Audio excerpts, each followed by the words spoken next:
التراجم اشكاليتها ان عصر الموسوعيه العلميه في الكتب المصنفه في التراجم ولا من بعد من؟ من بعد هذا الرجل الجاهز.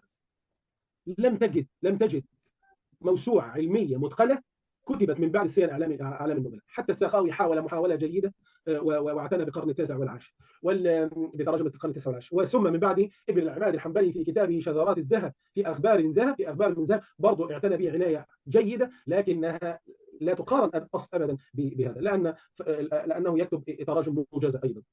ثم اتى من بعده الشيخ الثاني متاخر ايضا من بعده، وكتب كتاب فهرس الفهارس والاثبات واعتنى به ايضا. ثم حاج خليفه. ثم هذا العلم يا اخوه ايضا له تشعبات بخلاف ده نوع واحد من انواع العلم، او تقسيم واحد من تقسيمات العلم اللي هو تراجم كذا وكذا.